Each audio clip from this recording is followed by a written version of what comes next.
Room 1205. Grand Jose. 1 hour. Come.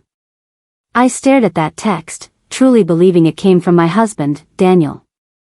I thought it was an invitation to save a marriage that had been dying for years. I was so wrong.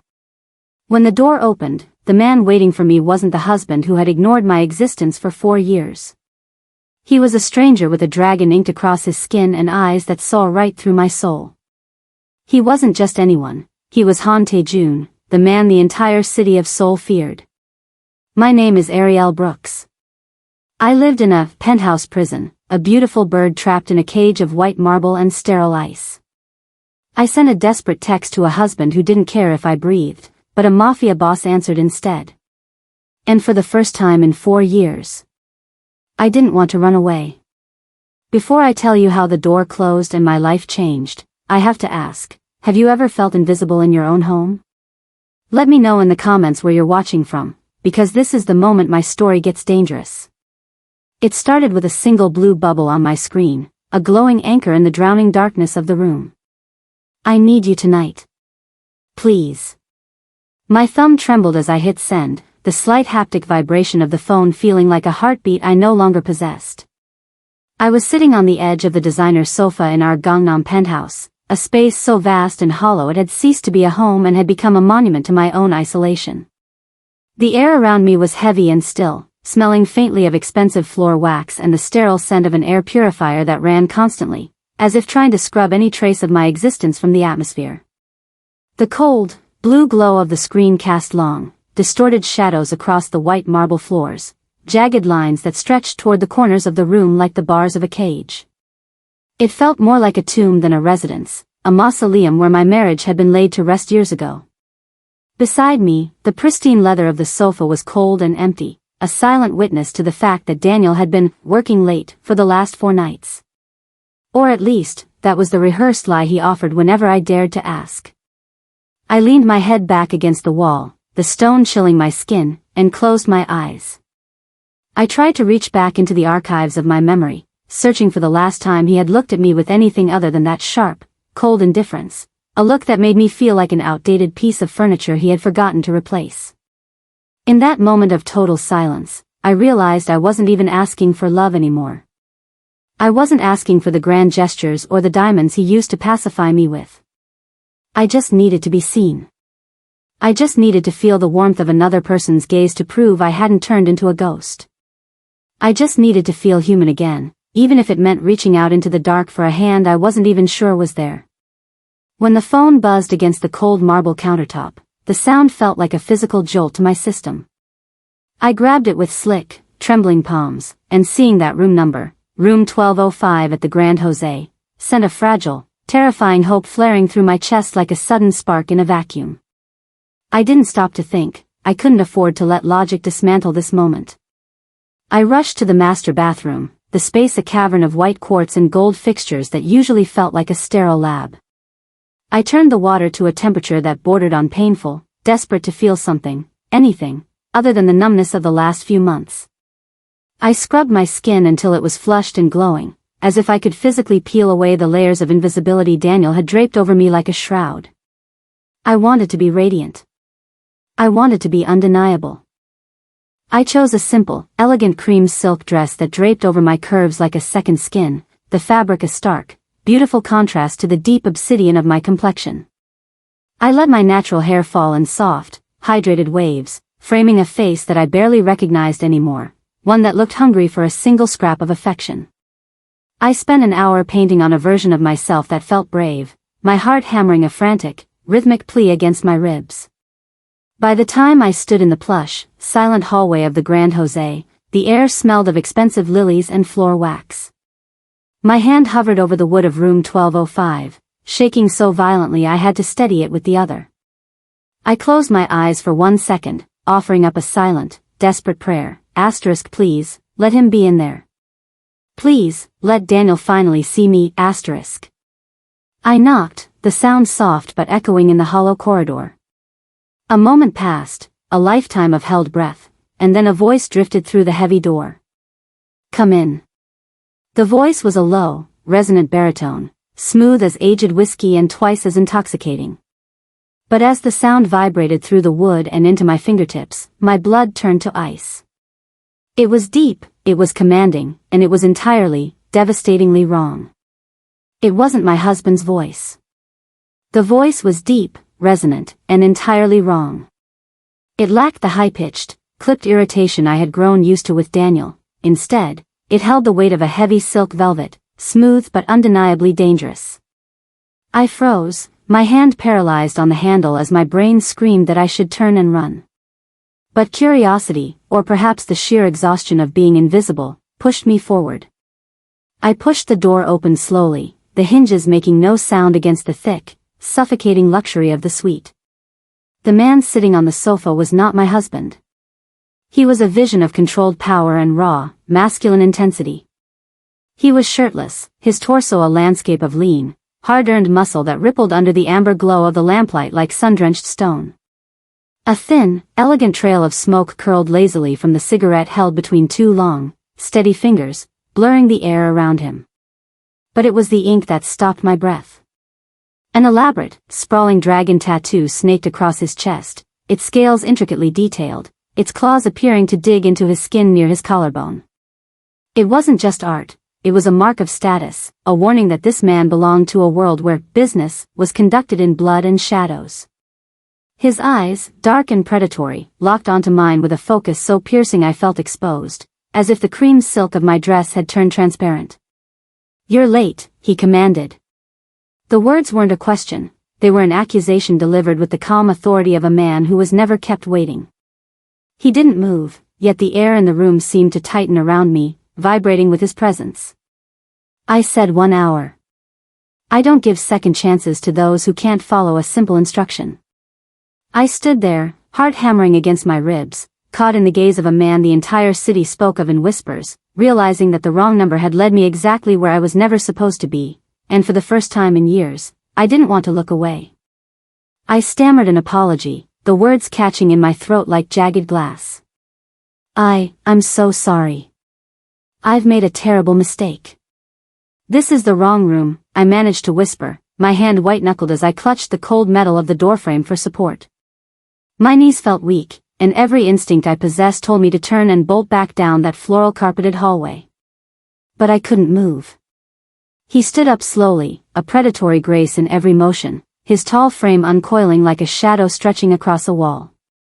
As he rose, his presence seemed to expand, filling every square inch of the luxury suite until the air itself felt heavy and electric. He radiated a raw, unadulterated power that made my mouth go dry and my heart thud with a rhythm that was half terror, half fascination. He didn't rush toward me. He didn't have to. He just stood there in the center of the room, the lamplight catching the sheen of his skin and the dark, intricate ink of the dragon that seemed to pulse with his breath. "You sent the text," he murmured. His voice was a low, dangerous vibration that I felt in the soles of my feet. He took a slow step forward, his gaze beginning a deliberate, unhurried journey down the length of my body. I felt the heat of his eyes as they traced the cream silk of my dress, the curve of my hips, and the way my chest heaved with every panicked breath. When his gaze finally traveled back up to meet mine, it was filled with a terrifyingly clear intent. "You said you needed to be seen, Ariel," he said, using my name as if he had owned it for a lifetime. "I don't ignore a woman who asks for that. And I certainly don't ignore a woman who looks like you do tonight." The way he said my name sent a shiver through me that had nothing to do with the hotel's air conditioning. For 4 years, I had begged Daniel to look at me, to acknowledge that I was more than a decorative object in his penthouse. And now, a stranger, a man who carried the weight of the underworld in his eyes, was giving me exactly what I had asked for, but in a way that made me realize I had no idea what I was truly inviting in. The silence of my penthouse was never a lack of sound, it was a heavy, pressurized weight that settled deep into my bones, a physical ache that no amount of designer comfort could soothe. It was a sterile, expensive quiet, the kind of silence that only exists in places where the air is filtered, the surfaces are polished to a mirror finish, and the inhabitants have stopped speaking to one another. Every footstep I took on the heated marble felt like a drumbeat in a vacuum, echoing the emptiness that had hollowed me out from the inside. I stood by the floor-to-ceiling windows, my forehead resting against the cold glass as I watched the neon pulse of Seoul far below. The city was a sprawling, electric ocean of light and movement, a world that felt entirely unreachable from my high-altitude cage. My reflection was nothing more than a ghostly, translucent outline against the backdrop of the Gangnam skyline, a shadow of the woman I used to be. I looked at my dark skin, vibrant and rich, yet appearing washed out under the artificial recessed lighting, and I saw a tired stranger staring back. There was a dullness in my eyes that hadn't been there 4 years ago, a light that had been systematically extinguished by a man who preferred me as a statue rather than a human being. This was my prison, a masterpiece of glass and steel built by Daniel. He loved to remind me of its cost, just as he loved to remind me of my history. He constantly claimed he saved me, that he was the white knight who rescued me from the looming threat of deportation and the grinding teeth of poverty. But every diamond bracelet he snapped onto my wrist felt like a handcuff, and every luxury he threw my way was just a fresh entry in a ledger of debt I could never hope to repay. I wasn't his wife, I was his ultimate acquisition, a trophy meant to be displayed in a gallery of his own making, forbidden from having a voice, a dream, or a life of my own. He hadn't saved me at all, he had simply moved me from one struggle into a much more beautiful, much more suffocating form of extinction. I walked into the kitchen, a cavernous space of brushed steel and silent appliances, and began making galbatang with a hollow, obsessive precision. I moved like a ghost through the motions, measuring out the water and prepping the beef short ribs as if my very life depended on the exactness of the recipe. It was one of the few things I was still allowed to do, a domestic performance I put on to justify my presence in this house. Yet, no matter how much heart I poured into the broth, Daniel always dismissed my cooking as mediocre, a word he used like a dull blade to keep me from ever feeling a sense of pride. To Daniel, I wasn't a partner, I was a piece of high-end furniture, something to be polished, positioned in the right light for guests, and then completely ignored once the audience was gone. He wanted a decorative object, not a human being with a pulse. You contribute nothing to this household but an expense report, he'd told me once, his voice devoid of even the passion of anger, which made the insult hurt even more. It was a cold, calculated observation. Whenever I tried to reclaim a piece of myself, he was there to dismantle it. On the rare occasions I spoke of my painting, the one thing that made me feel like the girl who had arrived in Seoul with a heart full of colors, he merely laughed. He called my art a mess, a childish distraction that would ruin the pristine aesthetic of his home. He didn't want a wife with dreams, ambitions, or needs. He wanted a silent, obedient extension of his own success, a beautiful shadow that never made a sound, never asked for a glance, and never reminded him that I was alive. Standing there, skimming the fat from the boiling pot, I realized I wasn't just making soup, I was trying to cook my way back into a world that had already decided I didn't exist. But I couldn't stop thinking about the wrong man in the hotel. He was a ghost that haunted the corners of my mind, more real than the husband who shared my bed. In that dimly lit suite, Han Tae-jun hadn't looked at me as a line item on a budget or a social accessory to be maintained. He hadn't seen a burden or a debt to be repaid. He had seen a woman. For those few, heart-stopping minutes, the heavy shroud of my invisibility had simply vanished, burned away by the sheer intensity of his focus. He didn't just hear my voice, he listened to me, really listened, as if my words carried a weight that mattered in his dangerous, chaotic world. Yet, despite the sudden electricity waking up my heart, I stayed. I returned to the cold marble of the penthouse because I was terrified of the person I might become if I left the only safety I had ever known. I spent my days performing the rituals of a good wife, scrubbing the granite counters until they shone like mirrors, my reflections staring back with eyes that were hollow and pleading. I worked until my hands were raw, as if physical labor could cleanse the memory of Tae-jun's gaze from my skin. Every night, I knelt in the silence and prayed for the strength to love Daniel, the man who was systematically dismantling me, piece by piece, word by cruel word. I lied to myself with a desperate, frantic energy. I told myself I was grateful. I told myself that being a prisoner in a palace was better than being a free woman in the cold. I tried to convince my soul that Daniel's indifference was just the price of security, while all the while, the memory of the wrong man was the only thing making me feel like I was still alive. When Daniel finally breached the threshold of our home in the early hours of the morning, the air shifted instantly. He brought with him the sharp, outdoor chill of the Seoul night, but beneath that was something far more invasive. As he brushed past me, a cloying, floral scent wafted off his expensive wool coat, a heavy, jasmine-noted perfume that was most certainly not mine. It was the smell of another woman's evening, clinging to his skin like a guilty secret. He moved through the foyer with a mechanical efficiency, his eyes fixed on some point in the distance as if I were nothing more than a structural pillar he had to navigate around. He didn't offer a greeting, he didn't even grant me the dignity of a glance. "Dinner is ready," I called out, my voice sounding small and fragile in the vast, echoing expanse of the living room. I had spent hours standing over the stove, nursing the broth, hoping that the warmth of a home-cooked meal might melt the ice between us. "I'm not hungry," he replied, his tone clipped and devoid of any emotion other than a faint, simmering irritation. He didn't slow down, didn't look back to see the table I had set with such desperate care. I watched his retreating back until he reached the master suite. The sound of the bedroom door clicking shut was low and final, a sharp metallic snap that reverberated through the hollow hallway. To anyone else, it was just a door closing, but to me, it was the sound of a cell door locking me in for another night of isolation. I stood there in the silence, the scent of jasmine still hanging in the air, realizing that I was the only person in this home who was actually hungry for anything, and what I craved was a version of my life that Daniel had no intention of giving back. That night, after the click of the bedroom door had signaled my final dismissal, I didn't go to the kitchen to scrub the counters again. Instead, I retreated to the very back of our cavernous master closet, past the rows of designer dresses I never chose and the sharp, tailored suits Daniel wore like armor. Deep in the shadows, behind a stack of empty luxury shoeboxes, I pulled out a hidden, dusty wooden crate. The moment I cracked the lid, the sharp, pungent scent of linseed oil and turpentine rose to greet me, hitting my senses with the force of a long-lost memory. It was a chaotic, beautiful smell, earthy, chemical, and alive.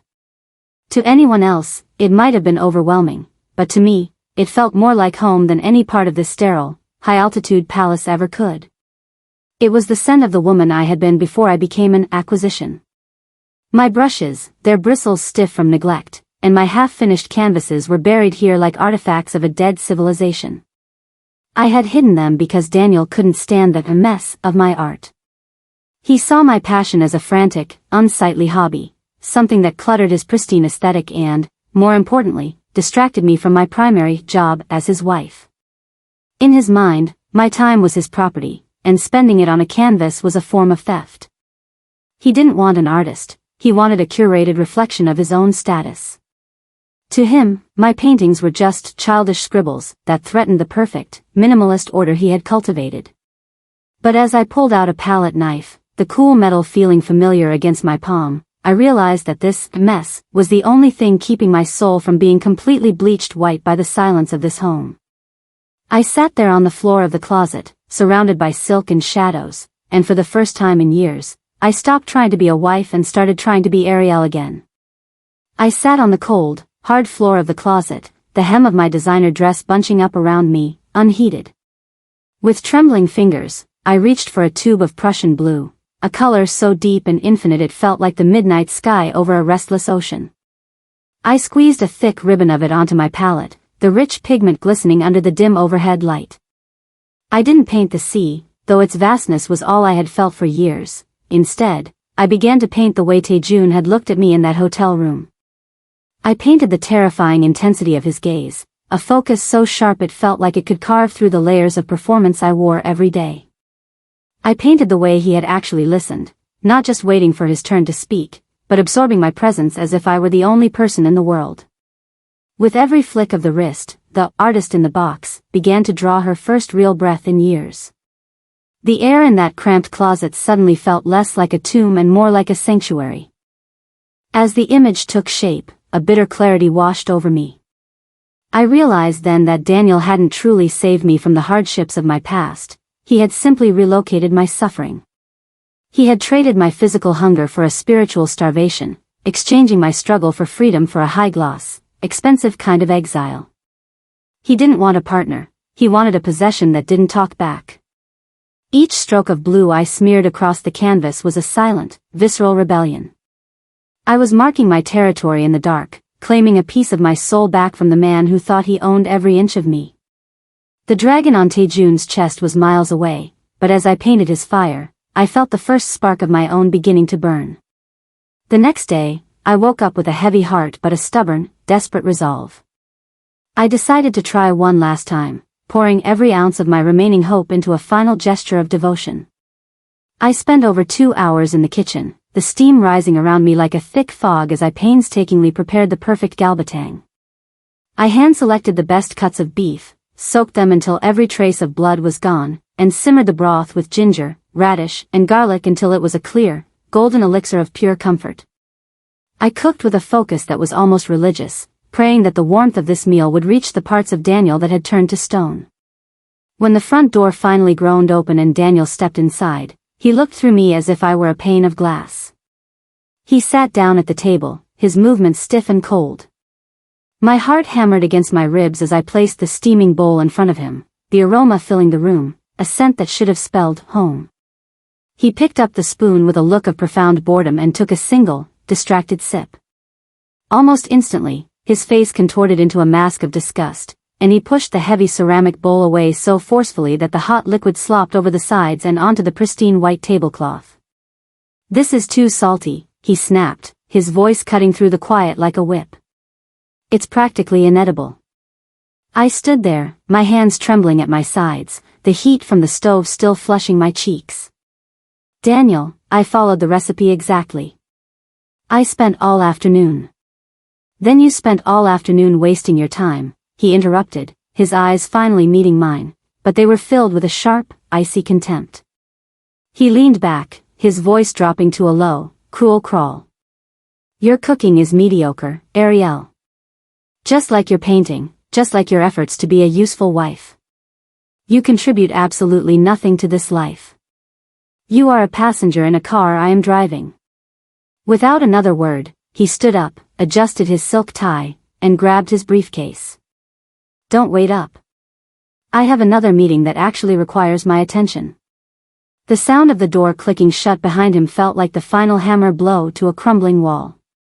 I stood alone in the kitchen, the steam from the rejected soup rising to mock me, realizing that the man who claimed to have saved me was actually the one who was drowning me, one mediocre day at a time.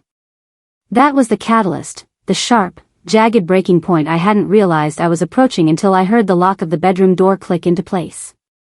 The silence that followed wasn't empty, it was loud with the realization that I was dying in this house, one ignored meal at a time. I looked down at my phone, the screen still glowing with the contact info of the wrong man from the hotel. My heart hammered a frantic, rebellious rhythm against my ribs. I didn't delete the message this time. I didn't let fear or the ghost of my duty stop me. With hands that finally felt steady, I typed 4 words that felt like a bridge to a different world: tomorrow. Coffee. 2 p.m. I stood over the kitchen island and looked at the galbatang I had slaved over, the steam still rising in thin, mocking plumes. With a cold, mechanical detachment, I grabbed the heavy ceramic bowl and scraped the rejected food into the trash. The sound of the rich, golden broth hitting the plastic liner felt like a funeral for my marriage. I didn't cry. I didn't even sigh. I just watched the labor of my hands disappear into the waste, realizing that Daniel didn't just hate my cooking, he hated any part of me that tried to offer him warmth. As I rinsed the bowl, the water splashing against the expensive quartz, my mind drifted back to the dark intensity of the Grand Jose. I thought about Han Taejun, a man who carried the weight of an underworld empire on his shoulders, yet had stopped everything just to look at me. I thought about the way his eyes hadn't searched for a perfect wife, or a quiet extension of his status, but had instead found the artist hiding behind the worthless labels Daniel had spent 4 years pinning to my skin. For the first time, I didn't feel like a burden or a debt to be repaid. I felt like a woman with a name, a voice, and a fire that was just beginning to catch. Tomorrow, I wasn't just going for coffee, I was going to see if the man with the dragon tattoo could help me find the pieces of myself I had left behind in this palace of ice. The next afternoon, I found myself standing outside Café Lumina, a sleek, glass-fronted sanctuary tucked away in a quiet corner of Cheongdam-dong. My heart was a frantic bird against my ribs as I stepped inside, the bell above the door chiming like a warning. I spotted him immediately. Taejun was seated at a corner table, partially obscured by the shadows of a large monstera plant. He looked like a lethal combination of old-world money and modern danger, wrapped in a charcoal suit so perfectly tailored it looked like a second skin.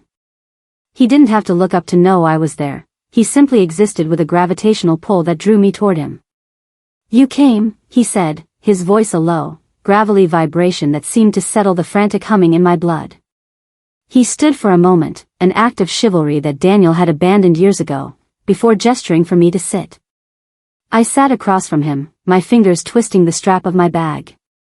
I didn't try to hide behind the perfect wife mask. I didn't have the energy left to lie. I needed to feel human, I told him, the words coming out in a raw, ragged whisper. In that penthouse, I'm just a ghost haunting Daniel's success. I'm a ghost that he's forgotten he's supposed to see. Taejun leaned forward, the light catching the dark, sharp edge of his jawline. He didn't offer me pity, which I was grateful for, he offered me truth. Being someone's wife is what you do, Ariel. It is a role you perform, he said, his gaze locked onto mine with an intensity that felt like a physical touch. It is not who you are. There is a difference between being a partner and being a trophy that's been put on a high shelf to gather dust. He watched me for a long beat, seeing the bruise on my spirit that Daniel had left behind. Being saved shouldn't feel like drowning, he said softly. Those words hit me like a physical blow, knocking the wind from my lungs. I had spent 4 years convincing myself that the water over my head was a blessing because it was clean and expensive. I had told myself that I was lucky to be sinking in silk. For the next 2 hours, the world outside the cafe ceased to exist. Taejun didn't check his watch. He didn't answer the 2 phones that buzzed incessantly on the table. He simply listened. He listened as I spoke about the colors I missed, the way the light in Seoul was different from the light back home, and the crushing weight of a gratitude that had turned into a debt. For the first time since I stepped off the plane in this city, I felt like I mattered. I wasn't an acquisition, or a mediocre cook, or an illegal alien, to be managed. I was a woman with a voice, and as the coffee grew cold between us, the fire in my chest, the one I thought Daniel had extinguished, began to roar back to life. The truth about Daniel didn't come out in a single, explosive moment, it unspooled like a rotting thread, revealing the decay beneath the polished surface of our lives. It began with the sensory evidence I could no longer ignore. One evening, as I hung his coat in the foyer, the air was suddenly invaded by the cloying, unmistakable scent of a floral perfume, heavy on jasmine and lily, that didn't belong to any of my soaps or oils. It was the scent of another woman's evening, clinging to his wool lapel like a triumphant flag. Days later, while searching for a misplaced utility bill, my fingers brushed against a small, crumpled slip of thermal paper tucked deep inside his leather briefcase. It was a receipt from a high-end jeweler in Myeongdong for a diamond tennis bracelet, a piece of jewelry I had never seen, let alone received. The date on the receipt was our last anniversary, the night he told me he was stuck in a board meeting until 3 a.m. The final, crushing blow came when he left his phone face up on the marble kitchen island to take a shower. A notification lit up the dark screen, a message from a contact named Yuna. Asterisk, I'm still wearing the bracelet. See you tonight, asterisk. In that heartbeat, the last of my delusions crumbled. Daniel hadn't saved me for love, or out of some noble sense of chivalry. He had bought me. I was a strategic acquisition, a curated role he needed someone to play so he could look the part of the successful, settled businessman while he lived a second life in the shadows. I was nothing more than a tax-deductible asset. The weight of the penthouse felt like it was finally going to crush my ribs. I retreated to the darkness of the balcony, my breath hitching as I pulled out my own phone. My thumb hovered over the contact that had become my secret lifeline. I didn't care about the time or the danger. I just needed to know that someone, somewhere, actually saw me. I typed, "Are you awake?" I expected silence. I expected the long, agonizing wait I always endured with Daniel. But the response came within seconds, the screen flashing with a speed that made my heart leap. "I'm always awake for you, Ariel. Tell me where you are." In that moment, the sterile cold of the penthouse felt a little less lethal. I wasn't just a ghost in Daniel's machine anymore. I was a woman being hunted by the dragon, and for the first time, being caught felt like the only way to be free. The confrontation didn't happen in a flurry of shouting. It happened in the cold, clinical light of the kitchen, beneath the hum of a ventilation system that seemed to mock the suffocating air in my lungs. When I finally found the courage to speak Yuna's name, the words felt like broken glass in my throat. I expected a denial, a lie, perhaps even a flicker of shame. Instead, Daniel simply set his crystal glass down on the marble island with a terrifying, rhythmic precision. He didn't even blink. He looked at me then, not with the indifference I was used to, but with a sharp, jagged edge of superiority. "You think you're in a position to demand honesty, Ariel?" he asked, his voice a low, dangerous crawl. He stepped toward me, and for the first time, I saw the true face of the man I had lived with for 4 years. "Let's be very clear about our arrangement. I didn't marry you for your talent or your spirit. I brought you here to play a part. Without me, you are an illegal alien with no status, no money, and no name in this city. You are nothing." I tried to pull away, but he was faster. His hand shot out, his fingers locking onto my jaw with a strength that made my teeth ache. He gripped my chin, his thumb digging into the soft flesh until I knew a bruise would form, a dark, physical mark of my ownership. "I saved you from the gutter," he hissed, his face inches from mine. "And I can put you back there whenever I choose. Don't ever mistake my tolerance for equality." He shoved me back, the force causing me to stumble against the cold quartz of the counter. As the bedroom door slammed shut, leaving me in the silence of my gilded cage, the final veil lifted. The man who had supposedly saved me from poverty was the very one destroying my soul, one calculated bruise at a time. My vision blurred as I reached for my phone, my hands shaking so violently I nearly dropped it. I messied the screen with my tears, the salt stinging the small cuts on my pride. With a heart that felt like it was finally shattering into 1,000 pieces of Prussian blue, I typed the only words that mattered to the only man who truly saw me. He hit me. "I can't stay here. Please." I watched the delivered icon appear, my breath hitching in the dark. I wasn't just asking for a ride, I was asking for a lifeline. I was the artist in the box, and the box had finally become a coffin. I needed the dragon to burn it all down. The response from Taejun was not a text, it was the sound of a high-performance engine screaming to a halt in the driveway barely 10 minutes later. I didn't pack a suitcase. I didn't grab the jewelry Daniel had used to chain me to this life. I only grabbed my hidden box of paints and my sketchbook, the wooden handle biting into my palm as I ran. I burst through the front door of the penthouse, leaving it wide open, a silent invitation for the ghosts of my failed marriage to move out. Downstairs, the black sedan sat idling like a predatory beast.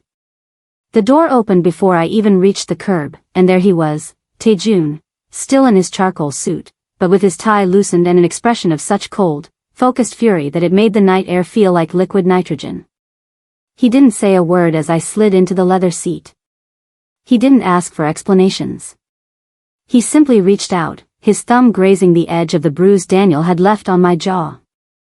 His touch was electric, a stark contrast to the violence of before. "Drive," he commanded the driver, his voice a low growl that vibrated through the car. We arrived at his estate, a fortress of dark stone and hidden light tucked away from the prying eyes of the city. He led me through the halls to a sprawling library, a room that smelled of old paper, cedar, and the faint, lingering scent of his cigarette smoke. He stopped under the soft amber glow of a chandelier and turned to face me. "You're safe here, Ariel," he said, his eyes searching mine, looking for the artist he knew was hiding beneath the fear. "But you need to understand something. My world isn't a sanctuary. It's a battlefield." Before I could respond, the heavy oak doors of the library creaked open.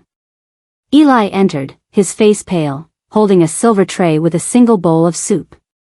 The aroma hit me instantly, the rich, beefy scent of galbatang. But there was something else beneath the steam, a sharp, medicinal tang that made my stomach churn. "It's as you suspected, sir," Eli said, his voice tight. Chef Laurent was seen meeting with one of the rival syndicate's handlers yesterday. He wasn't just seasoning the broth. He was preparing a slow-acting toxin. Taejun's gaze darkened as he looked at the soup, then back at me. He gestured for the chef to be brought in. A few moments later, a man in a white toque was shoved into the room, trembling so violently he could barely stand. "Taste it, Laurent," Taejun commanded, his voice devoid of any mercy. I watched, frozen, as the chef confirmed the betrayal with a single, terrified sip. As the man collapsed, the reality of my new life crashed over me. Daniel had tried to kill my spirit with indifference, but here, in the shadow of the dragon, death was a literal ingredient. Taejun stepped closer to me, ignoring the chaos behind him. He looked at my paint-stained hands and the bruise on my face. "He tried to erase you, Ariel. In my world, we don't erase people. We make them unforgettable." He reached out, his hand cupping my cheek, avoiding the bruise but claiming the woman. "I didn't bring you here to be a wife. I brought you here to be the one who paints the world in the colors they're afraid to see. Do you stay, or do you run?" I looked at the dragon snaking across his chest, visible through his partially unbuttoned shirt, and then at my own hands. The penthouse prison was gone. The box was broken. "I stay," I whispered.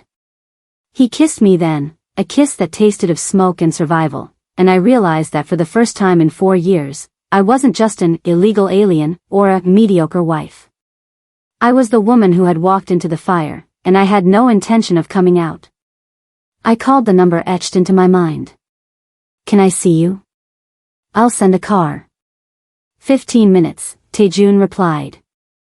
I left the penthouse door wide open, a silent invitation for the wind to sweep through and carry away the stench of Daniel's lies. I didn't take the designer clothes that hung like costumes in my closet, nor the diamond jewelry that had always felt more like a set of gilded handcuffs than gifts of love. I left the silk, the pearls, and the hollow prestige behind. The only weight I carried was my battered wooden box of paints and a few blank canvases, the only parts of myself I had managed to keep alive in that mausoleum of marble and ice. The drive to the outskirts of the city felt like a transition between two different lives.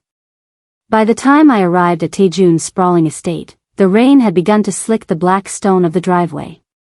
The house was a fortress of shadows and sharp angles, but it didn't feel cold, it felt solid.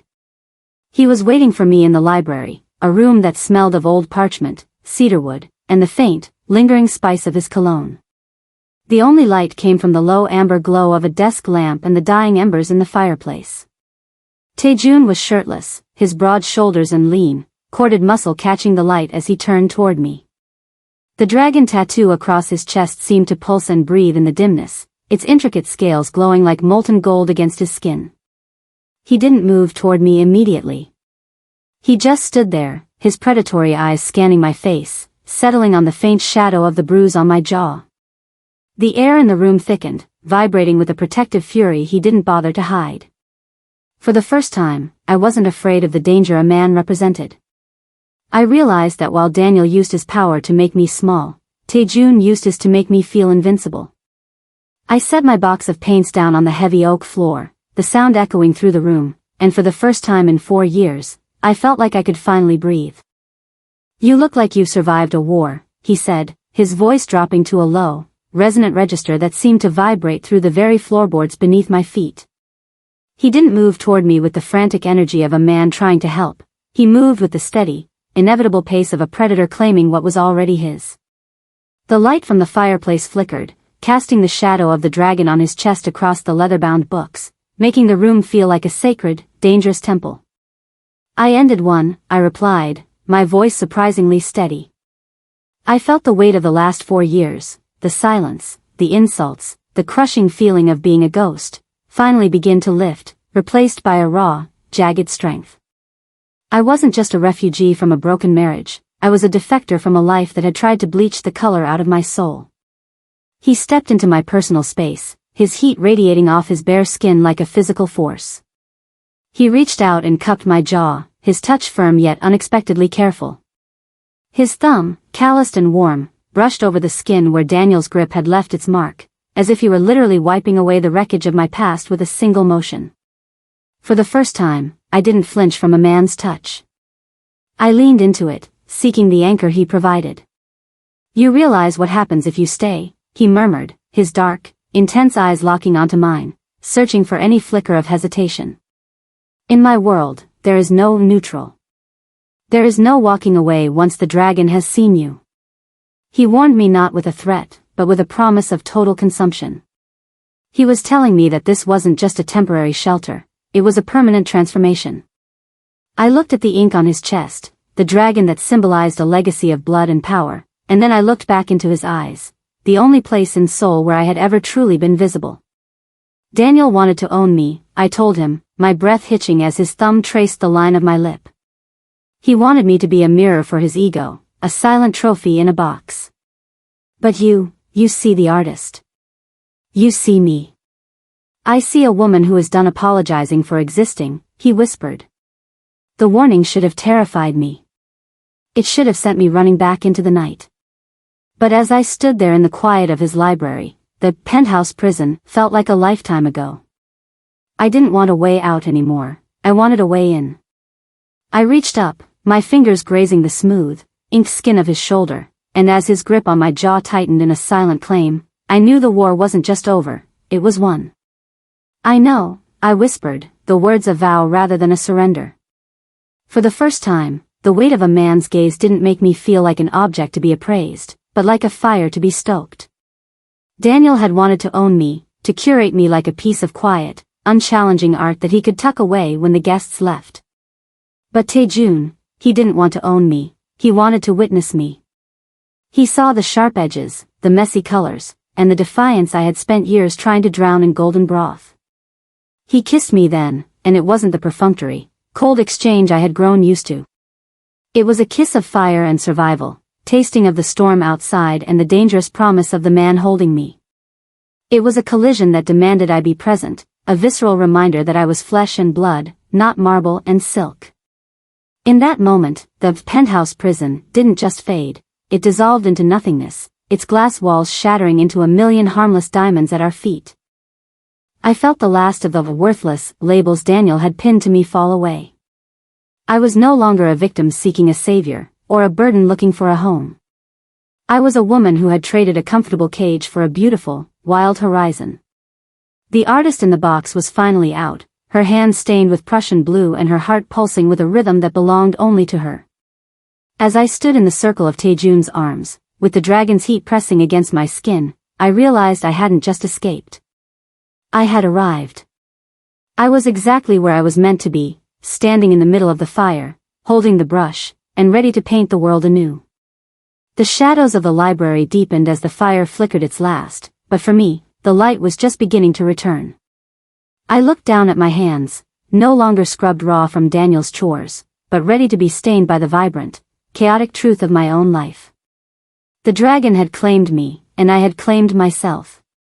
But a man like Daniel doesn't let go of his possessions easily, and a man like Taejun has enemies that hide in every gilded corner of Seoul. My brush was back in my hand, and the canvas was waiting, but the most dangerous strokes were yet to be painted, the masterpiece of my survival had only just begun. This is only the beginning of the rebellion. Watch out for part 2. Note: enjoyed the story? Don't lose the thread. Follow my channel now to stay updated and ensure you don't miss the high-stakes premiere of part 2.